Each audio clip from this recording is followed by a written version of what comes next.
அஸ்ஸலாமு அலைக்கும். Welcome to அஞ்சனம் சமையல். இன்றைக்கி நம்ம பார்க்கக்கூடிய ரெசிபி என்னென்னா தாழிக்கறி குழம்பு. இதை தாழிக்கறி சால்னா சொல்லுவாங்க, இல்லை தாலி ஆனம் அப்படின்னு சொல்லுவாங்க. ஆக்சுவலாக இந்த சால்னா இந்த குழம்பு பார்த்திங்கன்னா புதுக்கோட்டை மாவட்டத்தில் ரொம்ப ஸ்பெஷலான ஒரு குழம்பு. ஆக்சுவலாக இது ஏன் புதுக்கோட்டை மாவட்டத்தில் ரொம்ப ஸ்பெஷல் அப்படின்னா, அங்கே நடக்கக்கூடிய உருசு விழாவில் இந்த குழம்பு கூட்டாக சேர்ந்து செய்வாங்க. அதனால் இதுக்கு பேர் கந்திரி ஆனம்னு கூட சொல்லுவாங்க. இந்த கந்திரி விழா நடக்கும்போது செய்கிறதுனால இதுக்கு பேர் கந்திரி ஆனம்னு கூட சொல்லுவாங்க.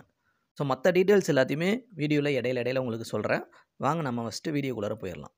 இப்போ ஃபஸ்ட்டு மல்லியை ஃப்ரை பண்ணிக்கிறோம். அதாவது ட்ரையாக இதை வந்து வறுத்து எடுத்துக்கணும். 1 ஸ்பூனு, இதற்கு தேவையான அளவு பார்த்திங்கன்னா 1 ஸ்பூனு. அதேமாதிரி வெந்தயத்தையும் வறுத்து எடுத்துக்கிறோம். அதுவும் பார்த்திங்கன்னா 1 ஸ்பூன் எடுத்துக்கிறோம். வெந்தயத்தை வறுக்கும்போது கொஞ்சம் பார்த்து வறுத்து எடுத்துக்கணும், இல்லைனா ரொம்ப அடிப்பிடிச்சிருச்சுன்னா வாடை வர ஆரம்பிச்சிடும். அடுத்தது மிளகையும் 1 ஸ்பூன் நம்ம வறுத்து எடுத்துக்கிறோம். கடைசியில் பிரித்து எடுக்கும்போது அதுக்கேற்ற மாதிரி எந்தெந்த இடத்துல என்னென்ன போடணுமோ அந்த மாதிரி நம்ம போட்டுக்கலாம். ஃபஸ்ட்டு வறுத்து எடுக்கிறது எல்லாத்தையும் கரெக்டாக வறுத்து எடுத்துக்கிறோம். அடுத்ததாக அரிசி பார்த்திங்கன்னா இதை பொடி அரிசின்னு சொல்லுவாங்க வறுத்து எடுக்கும்போது. ஸோ அந்த அரிசி வந்து 1 ஸ்பூன் இல்லை 2 ஸ்பூன் வந்து வறுத்து எடுத்துக்கிறோம். இது வறுக்கும்போது பார்த்திங்கன்னா கொஞ்சம் உப்புன மாதிரி வரும். அது வந்ததுக்கப்புறம் இதை வெளியே எடுத்துடுறோம். இப்போ இது எல்லாத்தையுமே தனித்தனியாக அரைச்சி வச்சுக்கணும். மிக்ஸ் பண்ணி அரைக்கக்கூடாது, தனித்தனியாக அரைச்சி வச்சுக்கிறோம். 1/2 கிலோ கறியில் குழம்பு செய்கிறதுக்கு ஏற்ற மாதிரி ஒரு குக்கர் எடுத்துருக்கிறேன். அந்த குக்கரில் 4லேருந்து 5 ஸ்பூனு நெய் சேர்த்துக்கிறேன். நெய் சேர்த்ததுக்கு பின்னால் ஒரு பட்டை, ஒரு கிராம்பு, ஏலக்காய். இந்த வாசனை வந்து அதிகமாக தேவைப்பட்டுச்சுன்னா நீங்கள் அதிகமாக கூட சேர்த்துக்கலாம். எனக்கு கொஞ்சமாக வேணுன்றதால கொஞ்சமாக சேர்த்துக்கிறேன். அதுக்கப்புறம் சின்ன வெங்காயம் இருந்துச்சுன்னா சின்ன வெங்காயம் போட்டால் ரொம்ப வாசனையாக ரொம்ப நல்லாயிருக்கும். இதுக்கு சின்ன வெங்காயம் தான் யூஸ் பண்ணுவாங்க. என்கிட்ட கொஞ்சமாக சின்ன வெங்காயம் இருந்துச்சு, அதனால் சின்ன வெங்காயத்தையும் பெரிய வெங்காயமும் நான் சேர்த்துக்கிட்டேன். அடுத்தது பூண்டு. இதுக்கு பூண்டு தான் ரொம்ப அதிகமாக தேவைப்படும். பூண்டும் சின்ன வெங்காயம் தான் ரொம்ப அதிகமாக தேவைப்படும். மற்றபடி எந்த காய்கறியும் நம்ம போட போகிறதில்ல. பூண்டு சேர்த்தாச்சு. இப்போ 1/4 ஸ்பூனிலேருந்து 1/2 ஸ்பூன் ஜீரகம் சேர்த்துக்கிறோம். சின்ன ஜீரகம் சேர்த்துக்கிறோம். இப்போ வெங்காயத்தையும் நம்ம 2ஆக தான் பிரித்து வச்சுருக்கிறோம். பூண்டையும் 3ஆக பிரித்து வச்சுக்கிறோம். தேவையான இடத்துல போடணும். இப்போ வறுத்து வச்சுருந்த வெந்தயத்தை பாதி சேர்த்துக்கிறோம் இதில். ஆனால் வெந்தயத்தை மட்டும் நம்ம அரைக்கக்கூடாது, அதை சொல்ல மறந்துட்டேன். வெந்தயத்தை மட்டும் அரைக்கக்கூடாது. அதில் 1/2 ஸ்பூன் மட்டும் பாதி சேர்த்துக்கிறோம். இப்போ நல்லா கழுவி வச்சுருந்த மட்டன் சேர்த்துக்கிறேன். ஆட்டுக்கறியை நல்லா கழுவி வச்சு 1/2 கிலோ ஆட்டுக்கறி சேர்த்துக்கிறேன். இப்போ ஆட்டுக்கறி சேர்த்ததுக்கு பின்னால் இதுலேருந்து தண்ணி விடும். இப்போ இந்த தண்ணி விடும்போது பார்த்திங்கன்னா அந்த தண்ணி நல்லா ட்ரை ஆகணும். நல்லா ட்ரை ஆனதுக்கப்புறமா நம்ம மிளகாத்தூளும் உப்பும் சேர்த்துக்கிறோம். இப்போ அதுக்கு முன்னால் மீதி இருந்த வெந்தயத்தையும் சேர்த்துக்கிறோம்.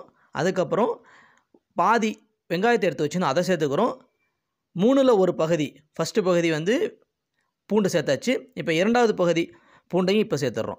இது எல்லாத்தையும் சேர்த்து நல்லா மிக்ஸ் பண்ணி தண்ணி வடிகிற அளவுக்கு, தண்ணி வற்றுற அளவுக்கு கொஞ்சம் நேரம் வேக விடுறோம். இப்போ பார்த்திங்கன்னா கொஞ்சம் தண்ணி இருக்குது. இப்போ இந்த தண்ணி நல்லா வற்றணும். இப்போ ஓரளவுக்கு வற்றிருச்சு. இப்போ ஒரு பிஞ்சு இல்லை வந்து 1/4 ஸ்பூனு மஞ்சத்தூள், 1 ஸ்பூன் மிளகாத்தூள், தேவையான அளவுக்கு உப்பு சேர்த்துக்கிறோம். காரம் அதிகமாக வேணும்னா ஒரு 2 ஸ்பூன் கூட சேர்த்துக்கலாம். ஆக்சுவலாக தாழி ஆனம் அப்படின்னு சொல்கிறதுக்கு காரணம் என்னென்னா, அந்த உருஸ் நடக்கும்போது மிகப்பெரிய பெரிய சட்டிகளில், அதாவது பானையில் வச்சு செய்வாங்க.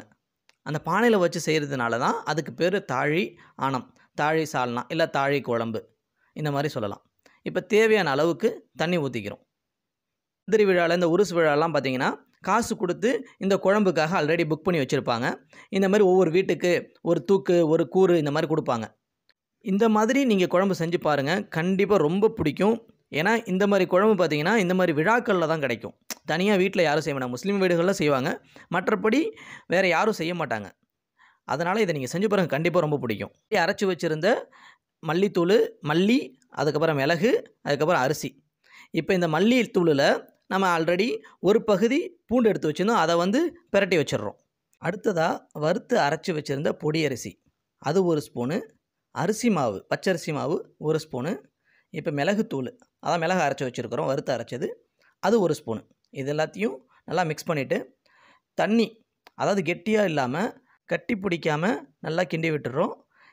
இதை வந்து நம்ம எதுக்கு சேர்க்குறோம் அப்படின்னா, இந்த குழம்புல கொஞ்சம் கெட்டியாக இருக்கணும், கெட்டியான பதம் வரணுன்றதுக்காக. இப்போ குழம்பு ரெடி ஆகிடுச்சு. 6லேருந்து ஒரு 7 விசில் விட்டுருக்கேன். இப்போ குழம்பு ரெடி ஆகிடுச்சு. இப்போ நம்ம இந்த மிக்ஸ் பண்ணி வச்சுருந்த அரிசி, மிளகுத்தூளை இதில் சேர்த்துக்கிறோம். இப்போ கறியும் பார்த்திங்கன்னா நல்லா வெந்துருச்சு. இப்போ இதை நம்ம சேர்த்துட்றோம். சேர்த்துட்டு ஒரு கொதி விடுறோம். ஒரு கொதியிலேருந்து இப்போ 2 கொதி விடலாம். இப்போ இந்த குழம்பு வைக்கணும் அப்படின்னா இந்த மாதிரி நான் சொன்ன மாதிரி நீங்கள் அரைச்சி கையில் அரைச்சோ இல்லை மிக்சியில் அரைச்சோ இந்த மாதிரி நீங்கள் செஞ்சீங்கன்னா அருமையாக ரொம்ப சுவையாக இருக்கும். இது வரைக்கும் நம்ம வாழ்க்கையிலேயே இந்த மாதிரி ஒரு குழம்பை நம்ம சாப்பிட்ருக்க மாட்டோம், அப்படி இருக்கும். கொதி வந்ததுக்கு பின்னால் பூண்டையும் மல்லியும் மிக்ஸ் பண்ணி வச்சுருப்போம், அதை நம்ம சேர்த்துக்கிறோம். இந்த குழம்புக்கு எக்ஸ்ட்ரா ஃப்ளேவர் கொடுக்கக்கூடியது இந்த மல்லித்தூள் பூண்டு தான்.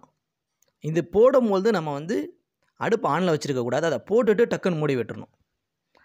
ஸோ இப்போ குழம்பு சுவையான கந்திரியானோ இல்லை தாழிக்கறியானோ இல்லை தாழி குழம்பு சுவையாக ரெடி ஆகிடுச்சு, அருமையாக இருக்குது. இதே மாதிரி நீங்களும் வீட்டில் ட்ரை பண்ணி பாருங்கள், கண்டிப்பாக உங்களுக்கு பிடிக்கும். பிடிச்சிருந்துச்சுன்னா லைக் பண்ணுங்கள், கமெண்ட் பண்ணுங்கள், இந்த வீடியோவை மற்றவங்களுக்கும் ஷேர் பண்ணுங்கள். இது வரைக்கும் நம்ம சேனலை சப்ஸ்கிரைப் பண்ணாத நண்பர்கள் சப்ஸ்கிரைப் பண்ணுங்கள். தேங்க்ஸ் ஃபார் வாட்சிங். அஸ்ஸலாமு அலைக்கும்.